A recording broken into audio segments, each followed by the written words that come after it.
Boa noite de novo. E aí? Boa noite. Conta pra nós, Cleide, como que tá sendo a experiência? Conseguiu praticar durante a semana? Eu lembrei que a gente ia ter a prática, eu falei, poxa vida, não fiz nenhuma, né? Eu fiquei protelando, me sabotando. E aí eu escrevi, eu li, reli, dei uma olhada de novo, fiquei tentando entender como que eu faria. Aí hoje eu fiz, mas eu acho que eu fiz muito tipo The Flash, assim, eu acho que eu fiz em 3 minutos. Acho que foi muito rápido. Eu Três só minutos você li, não assim, o que... fez. 3 minutos não é É, mais, você faz um ancoramento. não, então, aí eu fiz muito rápido. Aí quando eu terminei, eu falei, nossa, eu já acabei. Eu acho que eu fiquei com medo de ver alguma coisa e fui direto. Fiz É, errado. tem que olhar se É, não tem ninguém te sabotando. é. Qual que Mas é, assim, não pratiquei, não. Fiz só uma vez. qual que é a grande dificuldade que todo mundo vai ter a mesma relação, né? A gente vai ter sempre muitas partes nossas contrárias a essa busca, contrárias a esse movimento, por tirar partes nossas também do desconforto, aliás, do conforto, né? Gerar desconforto em outras partes. Né? Hoje a Anne me mandou mensagem perguntando, por exemplo, será que consagrar cogumelos ajuda com questão de procrastinação? Eu falei, não posso falar por cogumelos, são diversos, e eu também nunca provei, né? Nunca consagrei cogumelo. A ayahuasca, por exemplo, eu já tenho alguma experiência. Então eu sei que ela, pelo próprio psicoativo, vai te trazer uma sensação de bem-estar, de euforia. A semana, muitas vezes, é muito boa, você fica com uma sensação de bem-estar, e a conexão espiritual, e é claro, depende de cada trabalho, vai te trazer uma sensação maravilhosa. Então você acaba tendo uma semana mais produtiva porque você está bem, né? Aquele momento que você teve a entrega, que você teve o trabalho, que você se conectou, e também o processo do psicoativo, as químicas do processo, te trazem uma sensação de bem-estar que você vai acabar descansando e vai ter uma semana boa. Só que isso não se sustenta por muito tempo, porque daí vai cair na questão das suas práticas pessoais. Como que é a sua rotina? O porquê que você se sente desmotivado? E aí é outros 500. Então, por mais que ela tenha uma função, que ela traga uma sensação, que ela traga uma condição de mexer nesses processos, como magistas, como magos, como pessoas que estão buscando, a grande questão é como que vocês lidam com isso, né? Olhar o viés espiritual é importante, né? A apometria ajuda a gente a fazer, a buscar, a conseguir compreender e acessar essas coisas e entender as correlações. Então, se for um viés mais espiritual, você removeu, parece que tudo muda. A questão é que nem sempre é só espiritual. E aí é que entra o olhar do mago, o quanto eu me conheço. Como que eu conheço os meus gatilhos, os meus processos, os meus desejos? Como que eu estou trabalhando isso? Porque se eu estou onde eu não quero, fazendo o que eu não gosto, ganhando pouco e reclamando, eu não vou ter motivação. Você pode fazer a macumba que você quiser. Por quê? Porque tudo naquilo que você está fazendo não te gera retorno, não te gera prazer. Logo, vai ser algo que não vai te trazer satisfação. Se não te traz o mínimo de satisfação, realização ou prazer, por que você está fazendo isso? Obrigação por obrigação não gera satisfação. Então, eu preciso sim olhar por um viés magístico, por um processo espiritual, porque isso rodeia, faz parte da nossa realidade, mas muito além disso, eu preciso entender a minha realidade. O problema de muitas coisas que são feitas nesse viés espiritual, magístico, é que as pessoas querem jogar tudo como se fosse tudo espiritual. Minha vida não anda porque é espiritual. Tá, mas e aí, você? O que você está fazendo de diferente?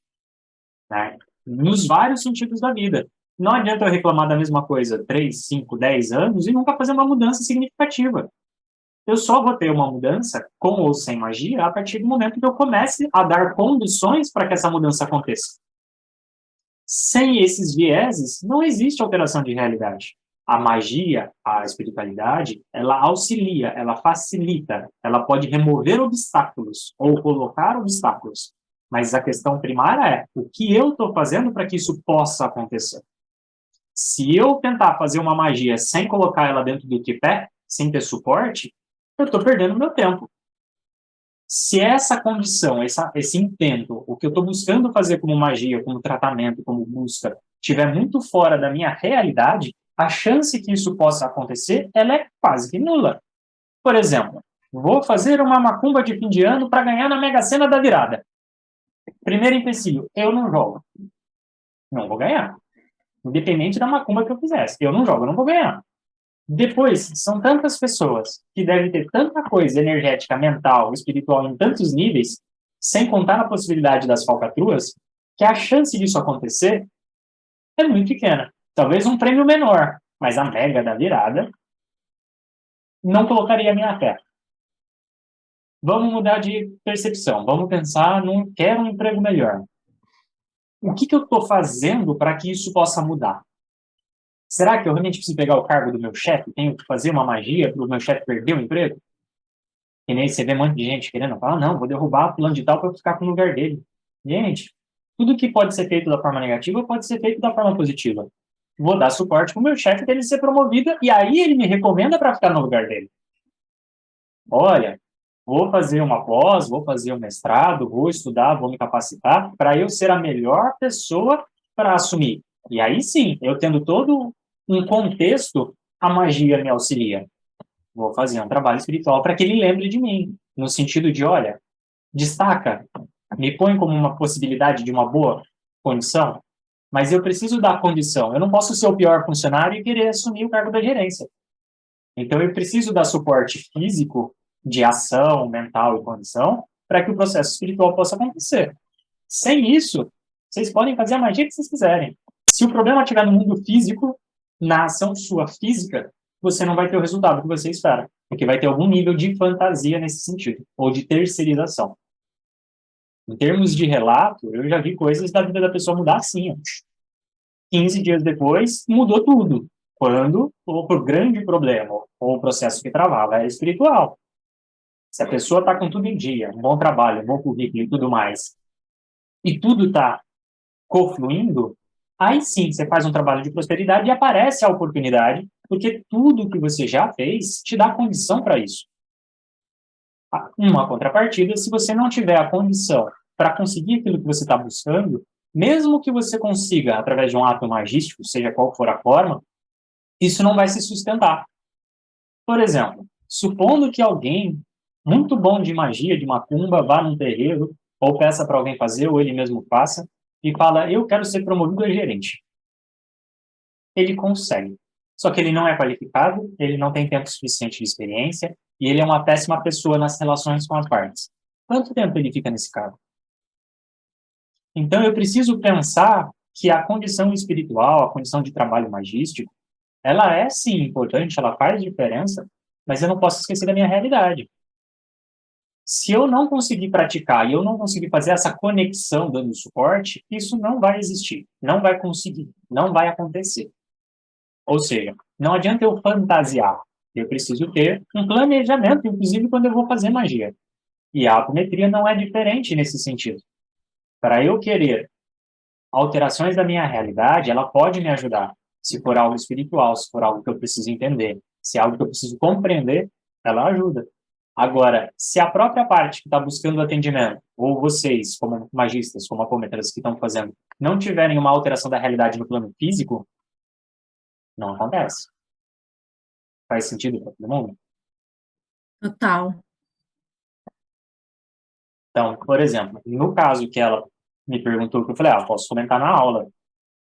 Procrastinação. Por que a gente procrastina? Como a gente estava falando. Porque a gente não está motivado. Essa é a primária razão. Por que a gente não quer fazer? Porque aquilo não está te gerando prazer.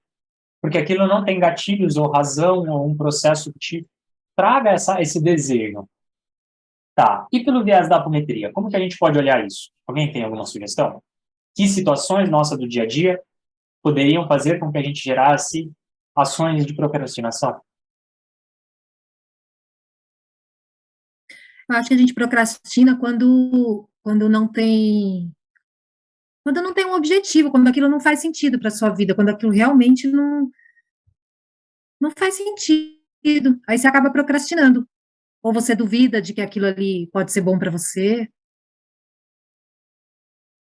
Certo. Mas daí você está dizendo que você não tem desejo daquilo acontecer. Você não acha Eu acho que não é sua razão. prioridade, por isso que você procrastina, você tem outras prioridades. Tá, a gente está falando de prioridades. Mas imagina que essa procrastinação está vindo no seu trabalho, que é a sua principal fonte de renda. Como que você pode procrastinar no seu trabalho? Ou por que isso poderia estar acontecendo? Teria que olhar bastante coisa. É isso, tá num lugar onde não gosta, com pessoas que, sei lá, terceirizando, né? Acho que terceirizando muito. Não gosta do local, não gosta das pessoas. Tá, mas Tá, e pelo viés espiritual, o que que poderia fazer com que vocês procrastinassem? entra partes suas que te sabotam Isso eu não de tenho algo. dúvida, mas que tipo de partes? Ou presas em que essas partes poderiam estar te influenciando? Que tipo de partes presas em vivências do passado poderiam estar influenciando você hoje, num sentido de atrapalhar esse seu desejo? Ou te trazer essa procrastinação?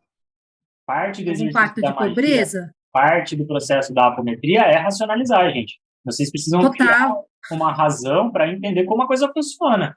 Porque aí, só pelo viés religioso, vocês não chegam muito longe. Se a gente for entrar Será que é algum. Não, religioso na total. apometria, vai entrar pelo viés espiritualista. Ah, por quê? Porque alguém quer. E aí, beleza, você vai falar que é o obsessor te perturbando a vida e não deixando você procrastinar. E, aliás, fazendo você procrastinar, que é uma das razões. Mas, em termos de vivência, de experiências, de padrões, será que é só isso? Pode ter sido pacto, então. Que tipo de pacto? Sei lá, pacto de pobreza, de humildade, de. Pode Será? ser. Pode ser. Por exemplo, se você faz, se aquilo te gera uma renda, ou te gera algum prazer, e por alguma outra razão em outra vida você não se acha merecedor, seja por uma experiência ou por um pacto onde você disse que não poderia ter isso, você está em contradição. Então, poderia ser uma razão. Vamos lá, gente, vai cada um dar uma sugestão. Ah, Vitor, que eu percebo que são as minhas versões sabotadoras, que fazem procrastinar dentro da prática, por exemplo. Agora, o que pode ter acontecido com essas versões sabotadoras, pode ter acontecido inúmeras coisas, né? Experiências negativas. Sim, mas, por exemplo, quando a gente vai buscar entender isso, a gente tem que trazer algo mais palpável. Que a gente tem diversas versões nossas, todo mundo vai ter. Mas como que a gente pode estruturar esse pensamento para conseguir compreender que outras partes poderiam estar influenciando para conseguir organizar uma ideia de busca? Porque, por exemplo, metade das coisas que a gente conversa nas aulas, muitas vezes parece que as pessoas ficam perdidas, porque elas não conseguem juntar os racionais de uma vivência passada e influenciar a vida atual, ou não conseguem correlacionar isso na própria vida atual. Por Uhum. exemplo, vou dar um exemplo de que uma busca que eu percebi no meu processo. Hoje eu sou engenheiro civil. Eu trabalho fazendo processos de topografia por fórum, medições de terra, disputa judicial. Só que hoje eu basicamente trabalho em casa e trabalho no computador. Logo, partes minhas com aquela ideia mais retórica não, né? Mais arcaica, do homem precisa trabalhar pesado, do homem precisa ir para o trabalho pesado, trabalho de homem, trabalho na lavoura, numa... Ah, eu ia falar crenças. Trabalho braçal. Trabalhar em casa não é trabalho. Trabalhar no computador não é trabalho. Sim, E aí eu ficava Então as procrastinando. crenças entram. Sim, as crenças sim. compõem você. Então, Crenças limitantes. crenças nesse sentido que podiam estar me influenciando por ter uma visão muito travada em propósitos, né? Como que isso me influencia hoje? E aí é nesse sentido que eu preciso pensar. Então, por exemplo, se numa outra vida, supondo que eu vivesse da espiritualidade, numa outra vida eu fui um benzedor ou alguém que abdicou de toda e qualquer posse material, como os padres são obrigados a fazer, para assumir um sacerdócio, eu vou ter partes minhas que vão dizer que não se pode cobrar. Eu tenho que viver de caridade, eu tenho que viver da fé, como muitas pessoas fazem. Sim. Então, tem essas limitantes, padrões do passado que podem estar me influenciando de alguma forma. Então, perceber essas formas de se relacionar que as outras pessoas de hoje podem ter, assim como as do passado, me dão buscas para eu poder validar. O que pode estar aberto no meu campo que está gerando esse processo? E aí a gente vai ter toda aquela gama que a gente vê no curso de níveis espirituais completamente diferentes.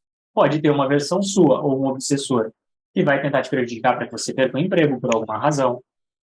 Pode ter uma parte sua, inclusive, querendo te ajudar e fazendo você desistir do seu trabalho e procurar outra coisa. Nem tudo é negativo, mas eu preciso ter essa percepção e essa condição de buscar. Se eu não souber o que eu quero, como que eu vou saber para onde eu estou indo? Nem tudo que não dá certo é ruim, às vezes é o melhor. Só que como eu vou medir? Como eu vou pensar, racionalizar isso? Se aonde eu estou é ou não é o melhor para mim e aonde eu quero ir? É um exercício de autoconhecimento. Sem isso, a gente vai cair nas patinações que a maioria das pessoas querem terceirizar para a espiritualidade. Faz sentido? Por exemplo, o que eu mais via no terreiro, seja do candomblé, da Umbanda, da Quimbanda que eu passei, eram pessoas querendo oportunidade de trabalho e emprego. Só que boa parte dessas pessoas, inclusive, não queria estudar. Entende como é contraditório? Não estou dizendo que a pessoa precisa querer fazer faculdade, mestrado, doutorado, não. Eu estou dizendo que ela precisa se qualificar. Se ela quer uma oportunidade melhor, se ela quer uma mudança de realidade, se ela quer ganhar mais, ela precisa se qualificar. Ou ela precisa ter uma sacada. Algo que a esperteza, algo que ela saiba fazer que destaque ela, de alguma forma, seja pela qualidade, seja alguma outra fonte de renda, mas não vai ser o CLT, que é o que a maioria das pessoas querem. Elas não querem trabalho, elas querem emprego. E aí são coisas diferentes também. Estabilidade, Quem querem estabilidade. Sim, mas quem quer estabilidade sendo funcionário não vai ganhar horrores de dinheiro, gente. Quem ganha é patrão. É. Nada contra, tem empregos melhores e piores. No entanto, a gente precisa considerar, se eu estudei para ser professor, eu não vou ganhar nada muito fora do que a maioria dos professores ganha. Então não adianta eu me frustrar por uma escolha que eu fiz. Isso precisa ser consciente.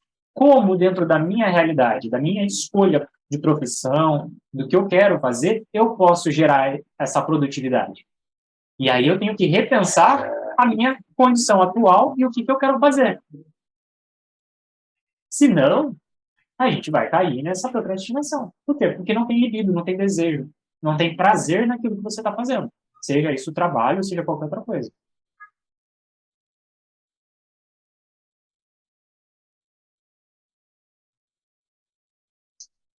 É o que o Carlos estão juntos. Boa noite. Boa noite, tudo bem? Ouvindo o que você está falando, vejo que, no caso da minha pessoa, tem uma influência muito grande dos pais, principalmente do meu pai, em que fez opções onde, teoricamente, a gente aprendeu que ser rico não é bom. E isso acaba incutindo na cabeça de todos nós. Isso não é só o meu pai. Na verdade, a Igreja Católica, com um papo de que é mais fácil um camelo passar num buraco de uma agulha do que um rico ir para o reino do céu. Outras coisas que acontecem durante toda a criação da maioria das pessoas e que vão dando um pouco de medo. Dinheiro não dá em árvore. E um pouco de medo de você que começa a pensar em ter um pouco de ambição, como se a ambição fosse errada. A ambição não é errada, a ganância é que é errada. Eu não quero tirar nada de ninguém, mas eu quero ter mais. Então, essa é uma ideia que eu tento, com muita dificuldade, trabalhar no meu caso, mas eu sei que isso acontece com todo mundo. É muito complicado você não ter aquela criação de pais ricos que te ensinaram a ser rico desde pequenininho, te ensinaram a querer muito desde pequenininho, te ensinaram a querer mais do que o que você precisa desde pequenininho. A gente acaba aprendendo que isso não é legal. Então, isso acaba realmente dificultando, eu acho, que o desenvolvimento de muitas pessoas, e acho que, no meu caso, esse é um dos problemas. Tá. Daí, no viés físico, a gente tem diversas formas de abordar isso. Se a gente está falando de uma vivência da vida atual, primeiro eu preciso me conscientizar que eu já não sou mais a criança nem dependente do meu pai, por mais que isso já esteja imputado em mim. Como eu vou mudar isso? Existem diversas formas. Num segundo processo, como uma característica primária, a gente tem o quê?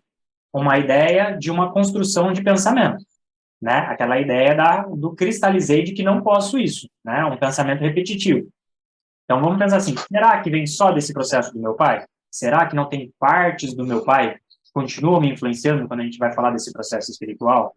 Será que, além disso, não existem partes minhas que coincidiam ou vivenciaram exatamente dessa forma como ele disse em outras vidas que também me influenciam? São esses pensamentos que a gente vai tentar construir para fazer as limpezas e buscas. Então, por exemplo, crenças limitantes. Basicamente, pega boa parte disso. A gente vai ter pensamentos relacionados à questão de dinheiro, pobreza, ou a não querer, muito relacionado na nossa atualidade com o pensamento cristão, seja ele qual for, né? Porque Deus dá nem a mais nem a menos, e todo mundo tem aquilo que merece. Só que isso é um puta tiro no pé. Por quê? Porque se todo mundo tivesse o que merece, onde estava o mérito? Como isso é construído? Na verdade, eu acho que esse subconsciente nosso, que é alimentado na nossa infância, ele leva para a vida toda.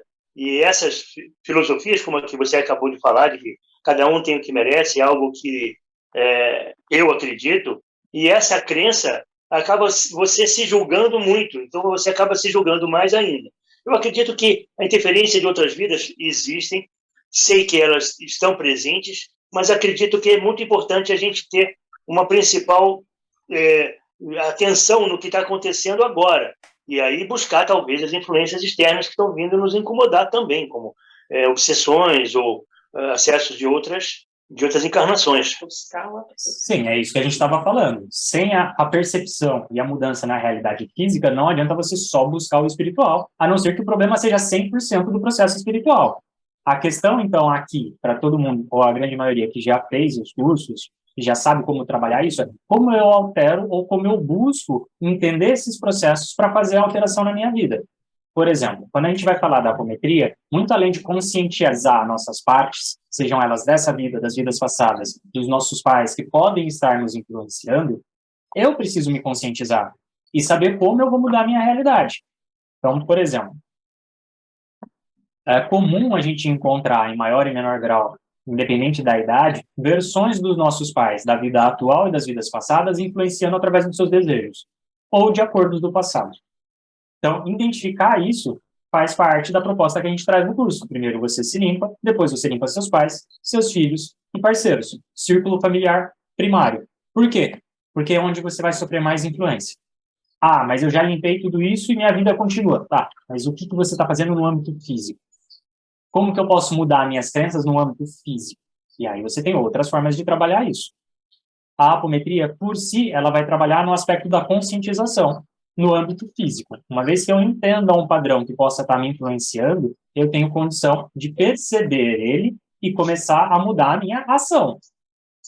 Ou seja, quando eu identifico um padrão de uma vida passada, da vida atual, uma forma de pensamento ou qualquer outro aspecto que a gente estuda influenciando a minha vida, eu começo a prestar mais atenção nesses processos. E aí eu deixo de ser tão influenciado, porque aí eu tenho condição de falar, não, tem algo aqui que eu preciso olhar.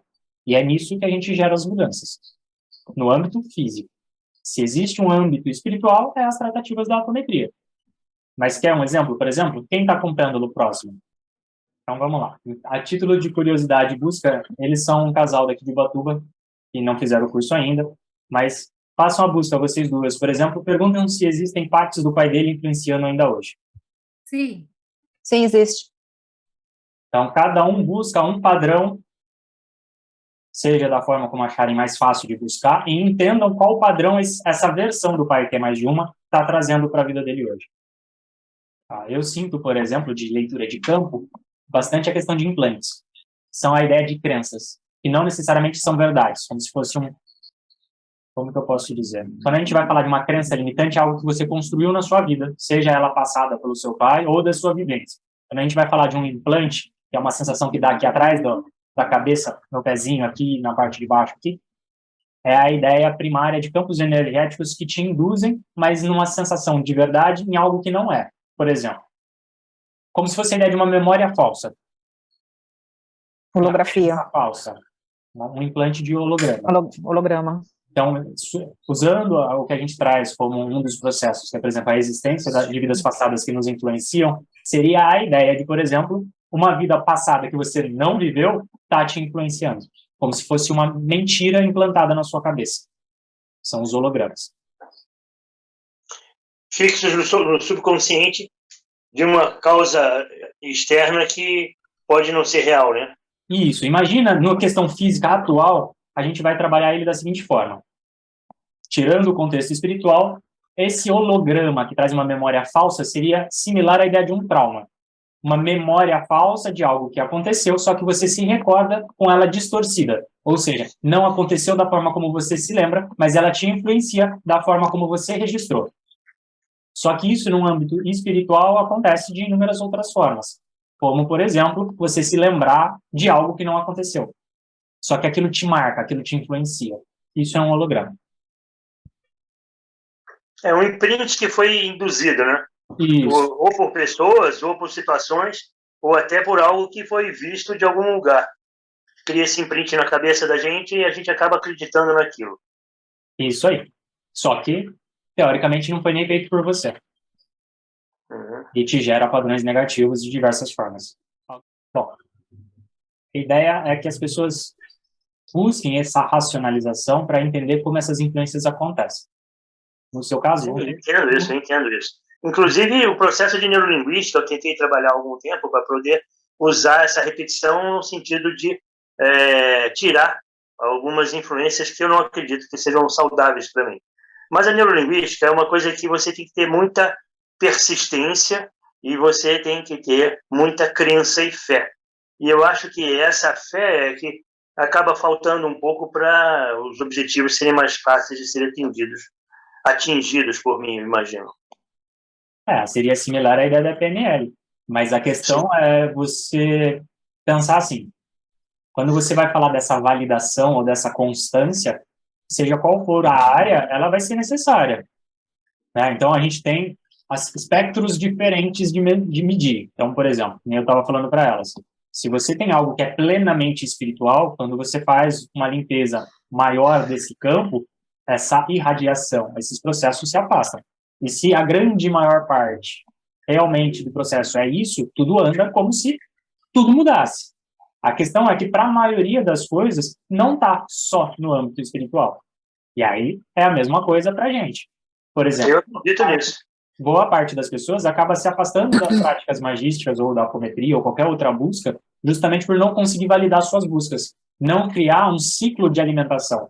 Conseguir validar que aquilo está fazendo mudança. Porque ela cria uma fantasia de uma mudança muito rápida. E aí ela não persiste o suficiente para ver resultados. Se a gente for usar uma analogia com a questão fisiológica, por exemplo, a academia, os primeiros 3 meses você não vê nada. Dependendo de como for, nem 6 meses. Para depois... Mas a dor do corpo você sente, né? Então, mas você só vai ficar com o aspecto negativo. Você vai ficar com a dor, com o cansaço, até você criar essa alteração na sua fisiologia e depois conseguir a alteração estética que vai te gerar um processo que te traz um prazer. Você vai ver a mudança fisiológica que você está buscando, se é essa a sua proposta dentro da academia. Para a gente, na magia, não é diferente. A maioria das pessoas que não consegue perceber essa mudança de realidade ou ver o quanto ela consegue fazer de diferença, ela acaba desistindo porque ela acha ou não se sente segura e acaba achando que não está dando certo. Mas fica no âmbito do acho, que é sempre o que a maioria vai desistir. Ela não dá tempo suficiente para criar um novo padrão. Ela não persiste o suficiente para criar um padrão novo. Mesmo que ele não mude toda a realidade num primeiro momento, eu preciso criar uma alteração na minha realidade, nos meus padrões, nas minhas práticas, para que isso consiga ser alimentado. E aí, conforme for o tempo, isso vai sendo fortalecido. Sem isso, em qualquer âmbito da sua vida, você tende a ter uma insatisfação. Por exemplo, se a gente for pensar no âmbito físico, trabalho. Se a gente só fizer o mínimo, como funcionário, dependendo de como for, você fica lá no seu lugar. Como autônomo, como é o nosso caso, se você fizer só o seu mínimo e trabalhar lá 6 horas, que é o que a maioria acha que é o legal, você está fudido. Quem é autônomo, quem quer fazer uma mudança, quem está começando um projeto, quem está fazendo uma alteração da sua realidade, muitas vezes trabalha muito mais que isso. 10, 12 horas, e se não trabalha mais é porque não consegue. Se ela realmente estiver empenhada naquela mudança de realidade que ela está buscando. Agora, no mesmo sentido, é fácil para outras pessoas que olham falar não consegui, não dei sorte. Mas as pessoas que fazem essa sorte acontecer tiveram que persistir por muito mais tempo. Algumas persistem pela vida inteira e também não conseguem. Mas faz parte do jogo. Muitas histórias de pessoas que são realmente bem-sucedidas, desses milionários que escrevem suas bibliografias, está exatamente nisso, de ganhar e perder fortunas ao decorrer da vida. Né? De passar muitos anos apostando numa ideia para depois de muitos anos de sofrimento conseguir fazer isso acontecer. Por quê? Porque não é fácil. O mesmo acontece no âmbito magístico. Não é fácil. A gente vê com esse boom que tem da espiritualidade, de ser o jovem espiritualizado, que todo mundo acha que consegue fazer tudo. Gente, se todo mundo fizesse tudo de qualquer forma, com um curso de 2, 3 dias, não tinha pai de santo que precisava de 10 anos para ser formado. Porque você precisa vivenciar isso. Você precisa mudar N padrões mentais e energéticos da sua rotina, das suas crenças, a ponto de você conseguir uma alteração de realidade através de um pensamento. E ainda assim, existe o padrão físico, que é o que a gente está trazendo como algo importante. Não adianta você fazer a magia, a macumba ou qualquer coisa no âmbito espiritual ou mental se o físico não tiver uma alteração. Se o mental da pessoa que diz que quer aquilo não tiver de acordo com o processo.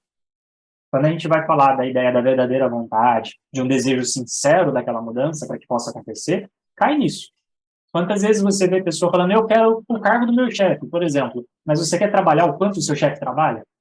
Você quer ter que viajar no fim de semana, que nem seu chefe trabalha? Muitas vezes a gente cria um desejo fantasioso sem considerar os outros processos da realidade, sem considerar os contras, sem considerar as consequências daquela escolha.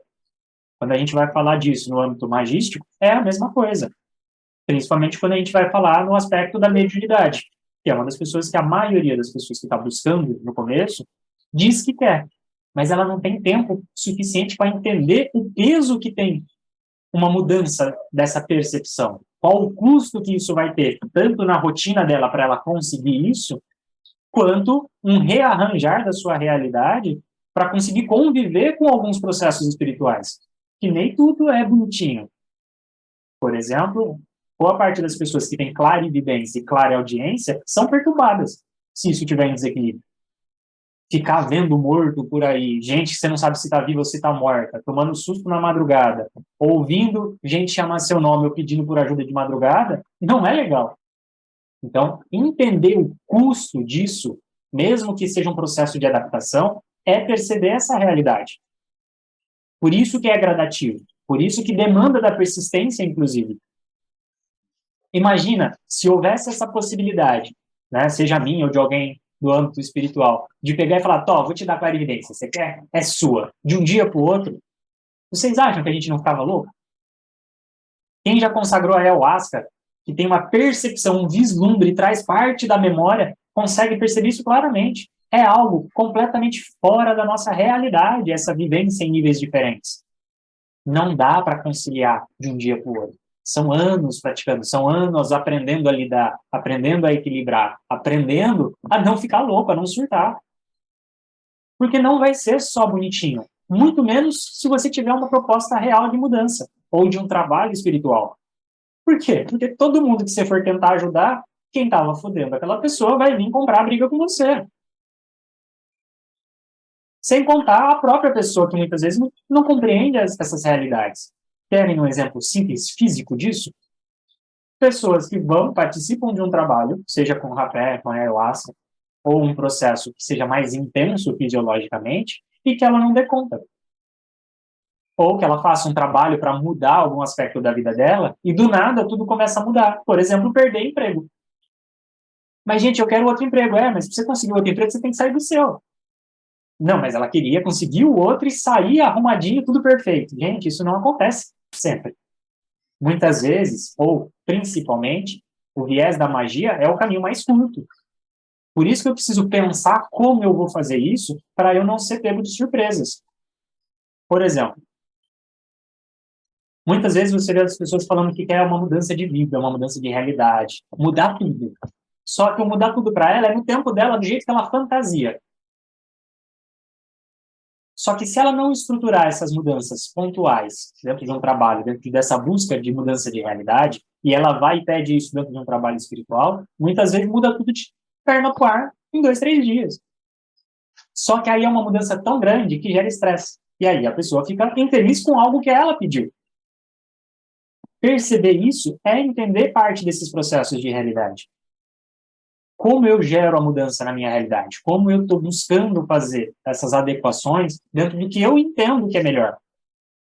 Da mesma forma, quando a gente vai pedir para a ideia de um guia, de um mentor, de uma entidade espiritual ajuda, eu tenho que ter muito claro o que eu estou pedindo, ou o que eu estou esperando.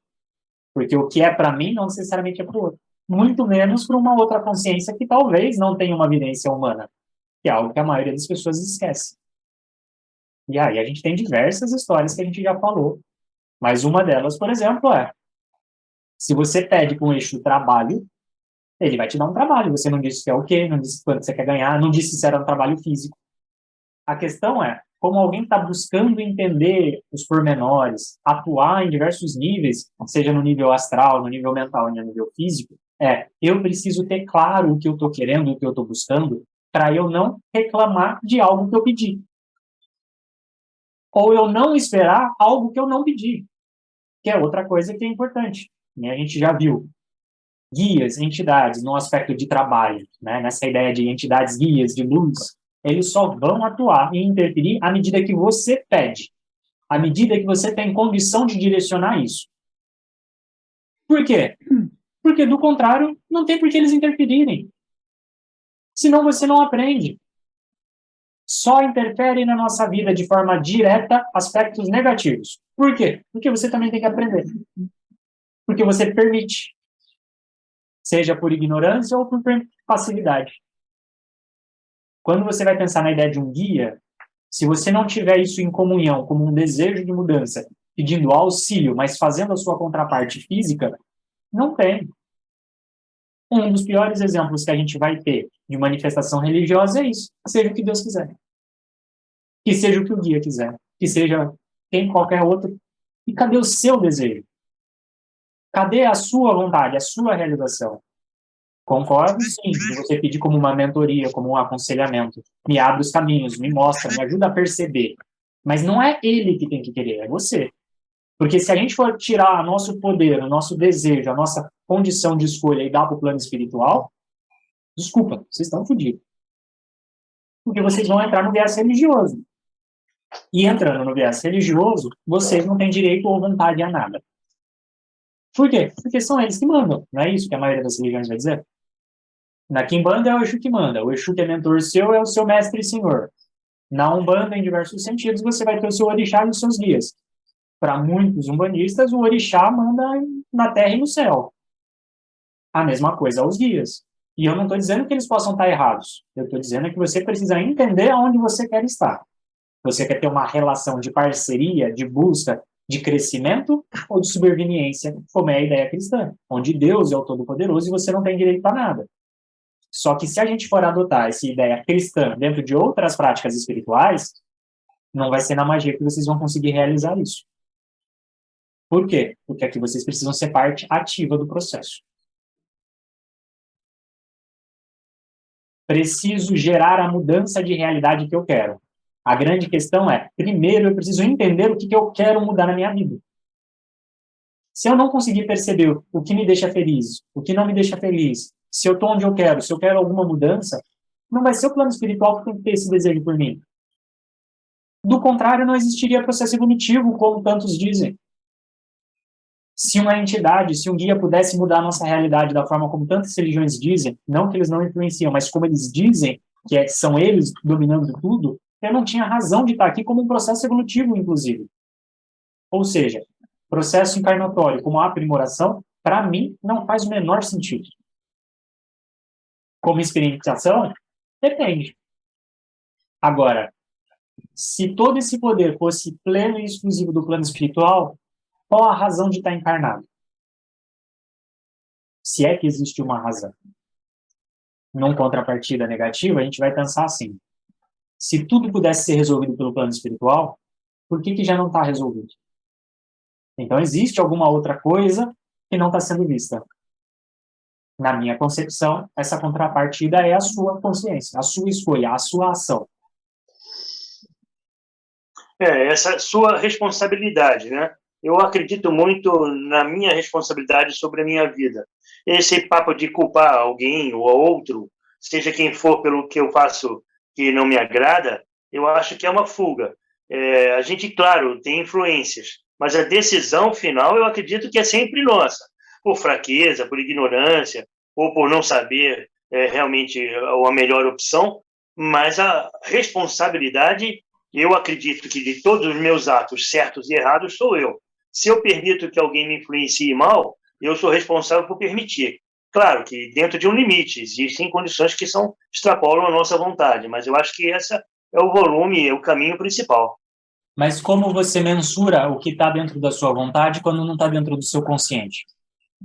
Eu não tenho como mensurar isso, na minha opinião. Eu tenho como querer mais ou querer menos. Acredito que Se eu quiser muito uma coisa, se eu me dedicar, você falou aí em perseverança, e isso existe em todos os lugares, quer dizer, desde o início da história do mundo, em todos os livros, você vê que a persistência é o caminho para você atingir um objetivo, seja na guerra, seja na vida, seja na escola, seja no trabalho, ou seja para a evolução.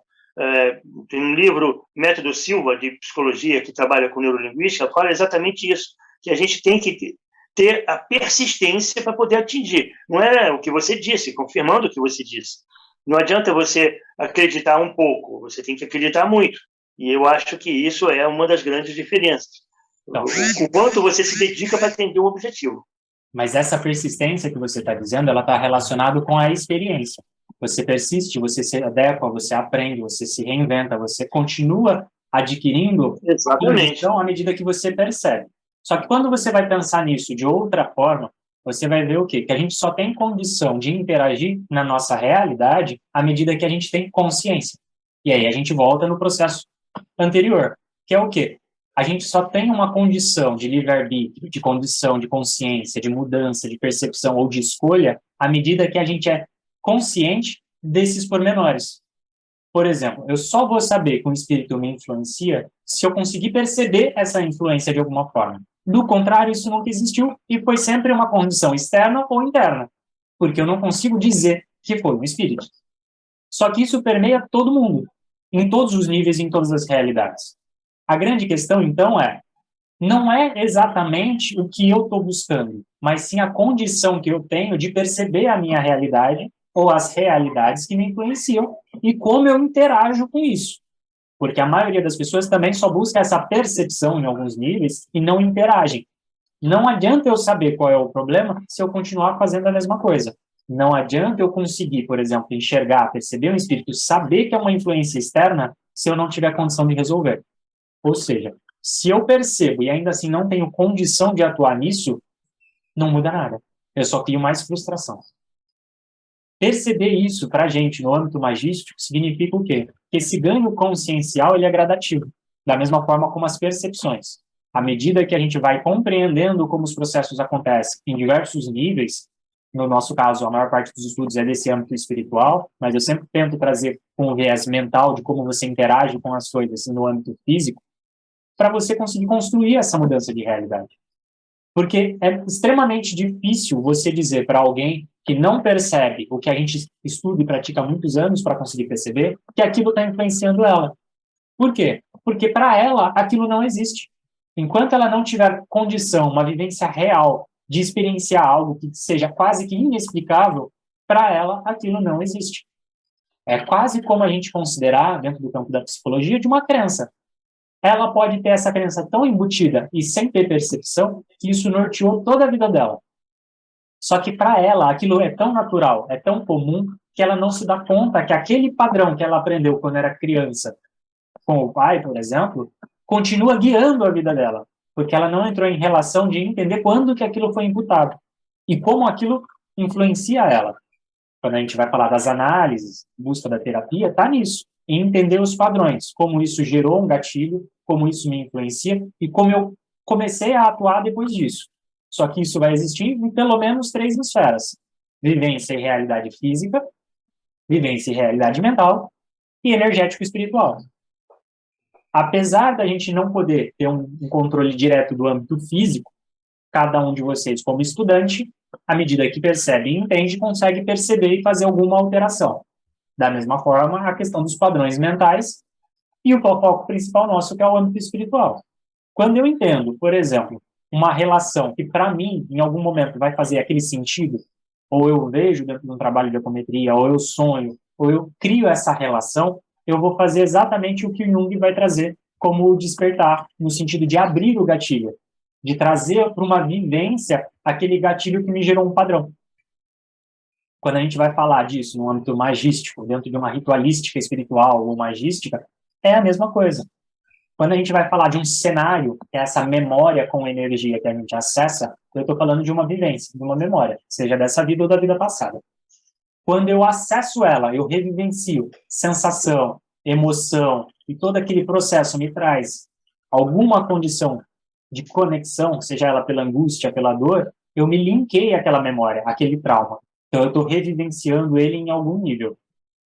Quando eu consigo transmutar, dar consciência, que é o que a gente vai buscar através da apometria, eu estou liberando essa energia e dando condição para que ele tenha menos influência na minha vida.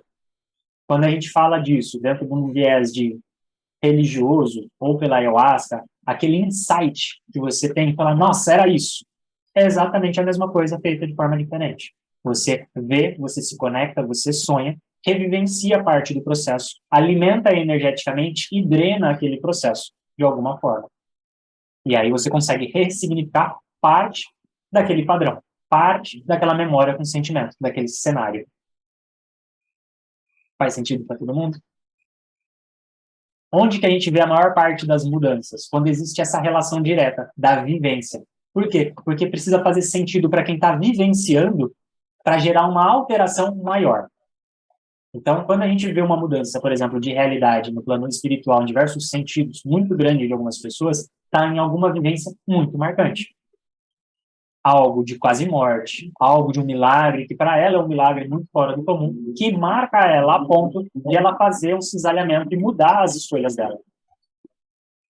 O mesmo acontece em níveis diferentes. Por exemplo, a maior parte das pessoas que consagra a ayahuasca vai dizer que consagra para tentar ter esses insights, esses acessos aos processos dela por uma ótica diferente, seja guiada pelo âmbito espiritual, ou pela ayahuasca, ou por qualquer outro processo, que vai trazer um pouco de consciência do que está acontecendo, o porquê que aquilo está acontecendo.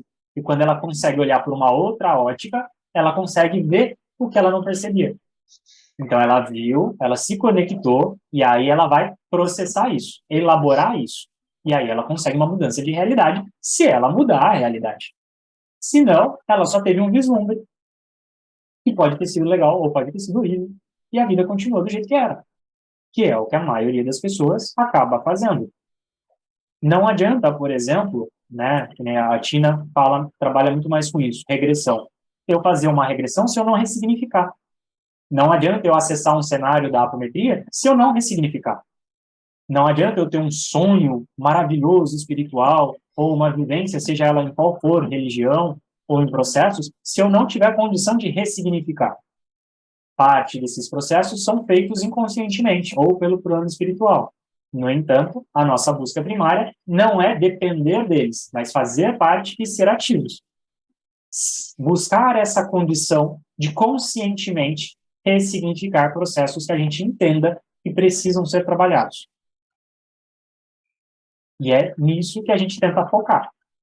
O que está ruim na sua vida hoje que você entenda e consiga conscientemente interagir, interferir, mudar.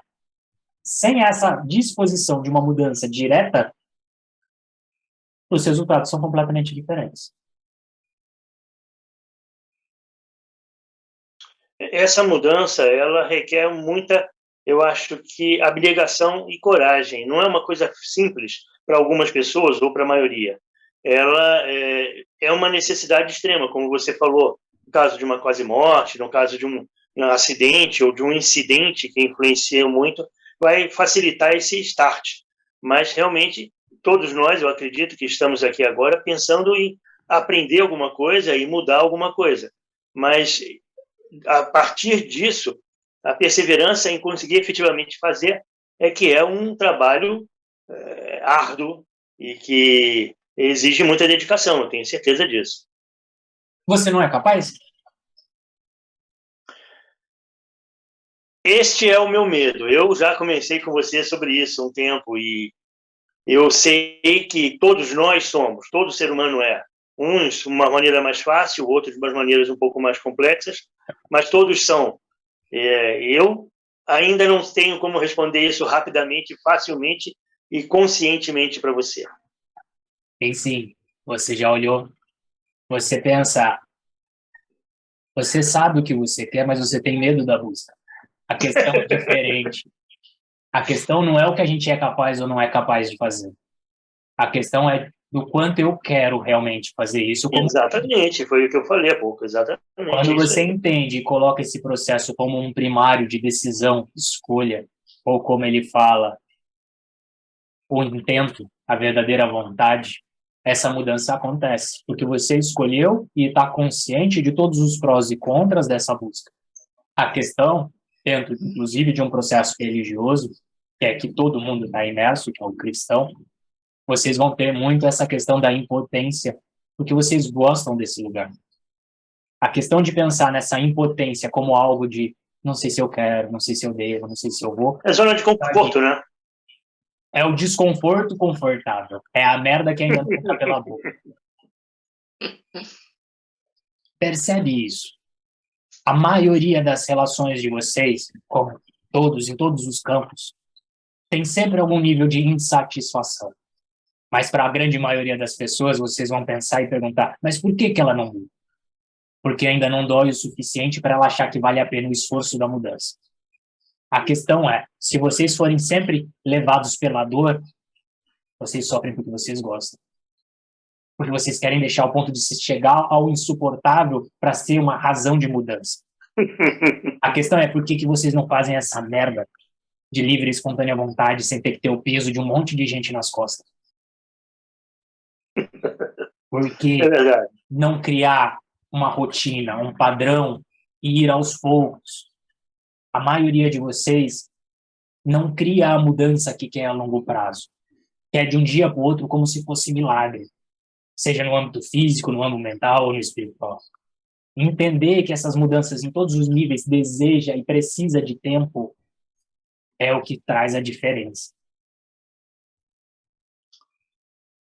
Essa dificuldade que todos nós temos de realmente questionarmos a dificuldade de chegarmos a um passo que para algumas pessoas aparenta ser tão simples e tão fácil, é exatamente aquele processo que dificulta a gente de entender que o que vale a pena é a viagem e não chegar no objetivo. Ou seja, você tem que continuar tentando, e isso é que é o gostoso, e você vai ter que ter prazer nisso.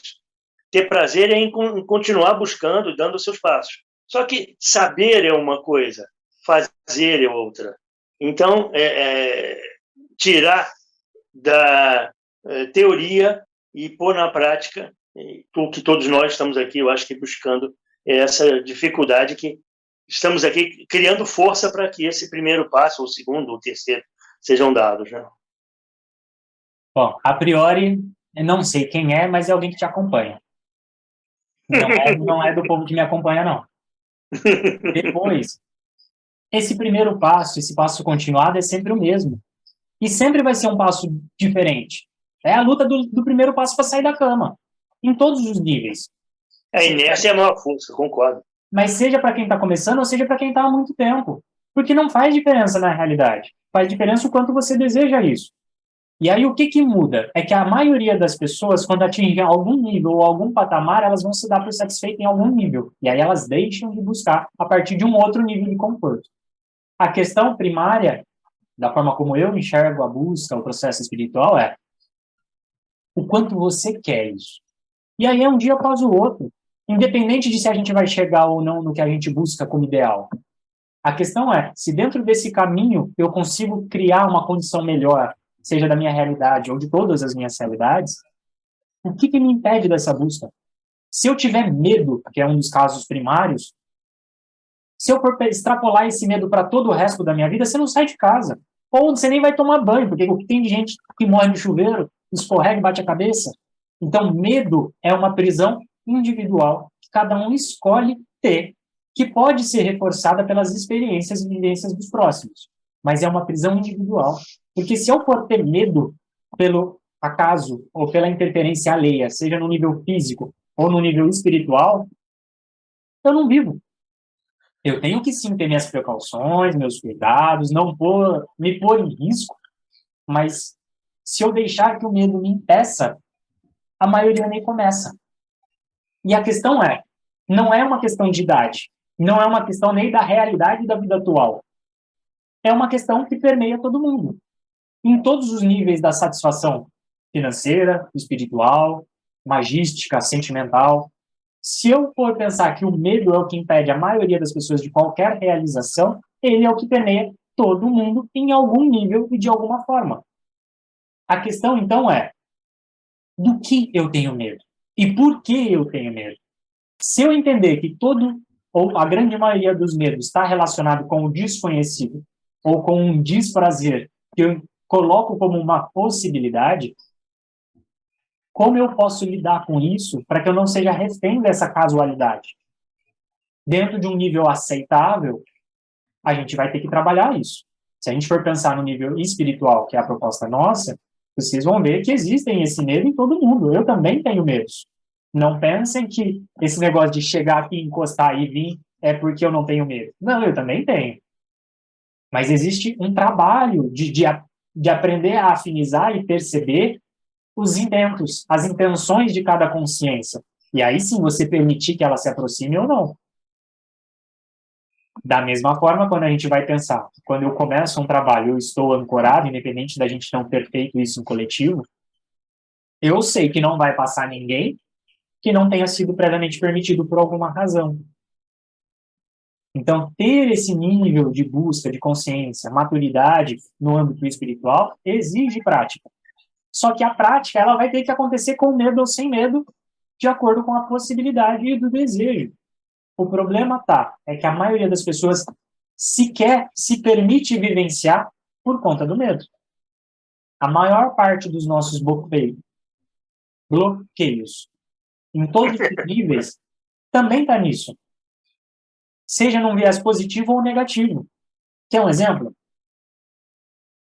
Quem nunca ouviu falar de autossabotagem?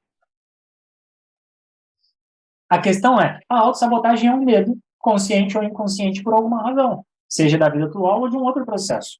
Você pode falar, não, mas eu quero. Se existe uma autossabotagem em algum nível, alguém não quer ou partes suas não querem. Se existe uma procrastinação, partes suas não querem tanto aquilo. A questão é que eu preciso ressignificar a minha busca, o meu processo, a ponto de que o que os outros querem seja o que menos importa. O que eu quero, o que eu estou disposto a fazer, com todas as consequências, é o que demanda essa mudança de realidade. Porque, do contrário, eu vou estar sempre dependendo de alguém. Eu sempre vou ter, se eu quiser achar, uma desculpa. E eu garanto que todo mundo aqui vai ter alguma desculpa se quiser achar. Para qualquer coisa da sua vida.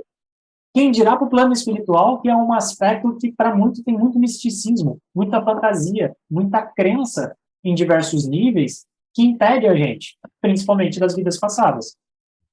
E isso é o que a gente mais vê no curso e na maioria da parte prática. O quanto das nossas vidas passadas influenciam e não desejam que a gente faça essa mudança. A questão é, por que alguma parte minha ou qualquer outra consciência tem mais condição do que eu? Eles realmente têm mais condição do que eu? Ou eu que não estou assumindo o peso que eu deveria ter para fazer com que minhas escolhas valham mais do que uma parte minha que já morreu? Ou de uma parte de qualquer outra pessoa?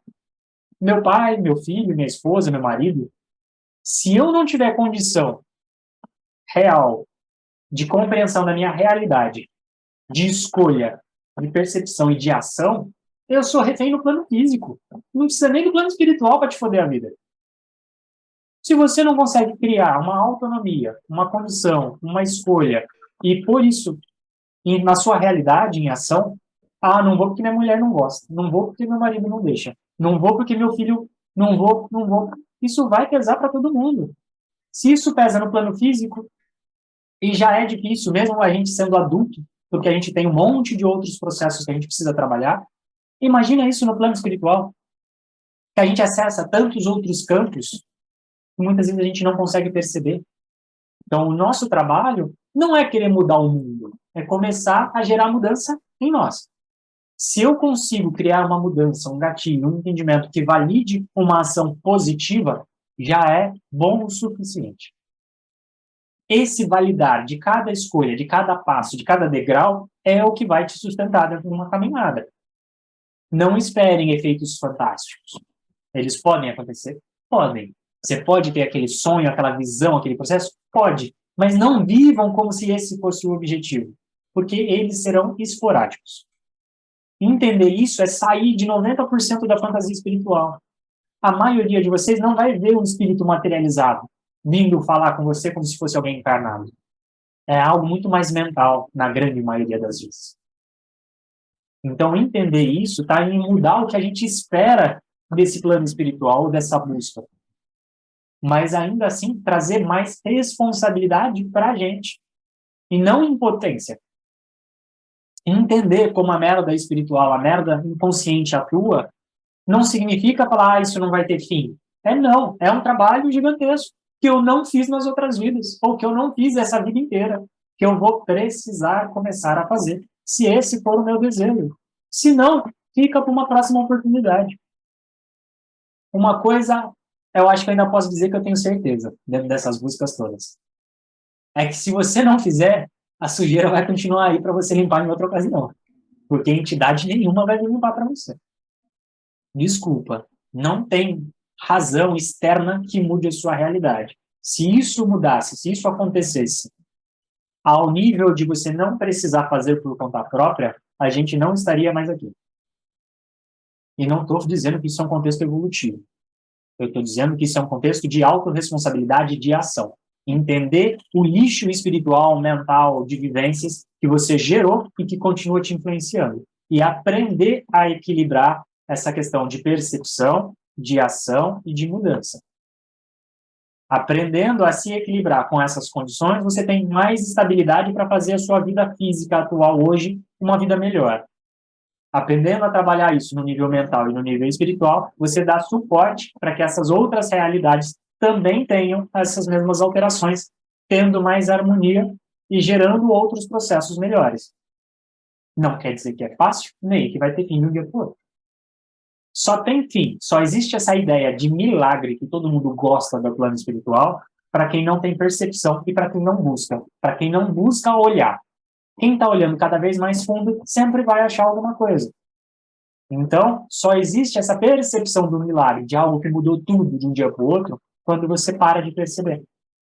Ou seja, quando a pessoa tira a influência que te incomodava e você não percebe nada externo, nada além, para você está resolvido. Isso é o milagre que a maioria das pessoas espera do plano espiritual. Só que a gente não é a maioria das pessoas. E aí é isso que eu preciso me conscientizar. A maioria dos alunos muitas vezes questionam e falam, mas Vitor, eu só acho merda. Esse negócio da apometria é só loucura. Você só traz aspecto negativo. Você quer olhar o quê? Vida que você foi rei, rainha? A história gratiluz de um unicórnio, de uma fantasia? De ter vivências positivas com o plano espiritual, de acessar, de sentir, de ter, é importante. Mas isso, a apometria, é um viés de trabalho. Ou seja, eu preciso entender o que eu preciso buscar para reequilibrar as situações que eu quero buscar na minha vida, ou na vida de terceiros, se eu atuo como um terapeuta. Só que para eu ter essa percepção da vida dos outros, que é super difícil, já que muitas vezes as pessoas não têm nem percepção da própria, eu preciso ter muita experiência nas minhas buscas pessoais, para ter condição de correlacionar as minhas vivências físicas e espirituais para tentar auxiliar o outro, desde que ele saiba me passar o que ele busca, que é o segundo problema. A maioria das pessoas não sabe o que elas querem. Quando a gente vai pensar em um atendente, né, em alguém que busca terapia, ela está buscando a ajuda ou a terapia muitas vezes porque ela está perdida. Você é o apoio. E aí, entender que ela está perdida significa que o primeiro passo é tentar fazer ela começar a se enxergar. Ela tem que perceber a realidade dela como ela realmente é. Entender as mudanças que ela precisa gerar para que isso aconteça em outros níveis. Sem isso, a gente vai ter o famoso ditado de que não deu certo. Ah, a macumba não deu certo, a apometria não deu certo, a terapia não deu certo. E a sua parte? Você fez? Tudo que é externo pode gerar mudança. Pode gerar mudança. A questão é, como eu estou gerando essa mudança também? Um dos exemplos mais bobos e simples é, você pode falar que a pessoa está indo para o bar porque ela tem um monte de obsessor e um monte de encosto que quer beber com ela. Legal. Você faz toda aquela limpeza espiritual. Se a pessoa não tiver o real intento de parar de beber ou de deixar de ir para o bar como uma mudança, no outro dia ela está no bar de novo. Mas um monte de gente espiritual vai se afinizar com ela. Quer dizer que o que você fez não funcionou? Não funcionou. O problema é que ela não gerou a mudança de realidade que ela disse que queria ou não. Quando eu digo de vocês focarem no processo de vocês, é porque vocês vão ter uma maior condição de perceber essas mudanças em vocês. inclusive para considerar quando a questão não é que você não fez direito.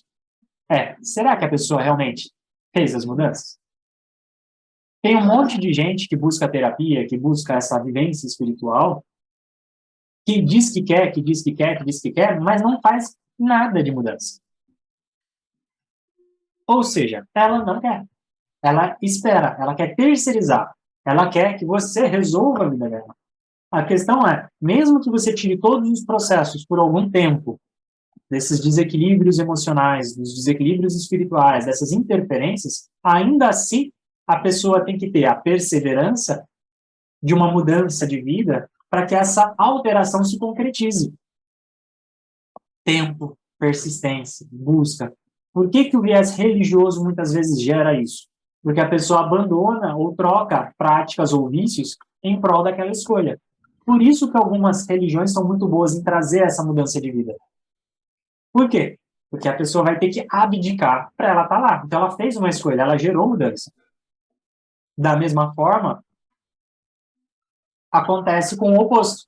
Quando você entra em práticas liberais, como a apometria, a magia, ou religiosas que são liberais, como a quimbanda, o candomblé, que vai trazer um aspecto amoral, todo esse peso da realidade da mudança é seu.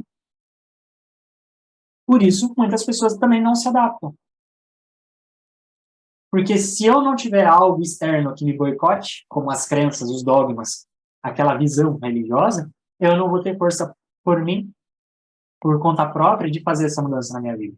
Por isso que tem pessoas que dão super bem numa religião e outras que não se dão em outras. Como eu vivo a minha vida? Como eu me relaciono com esses processos é o que vai dizer o que vai te servir ou não. Mas ninguém melhor do que você para vivenciar e buscar esses processos como consciência.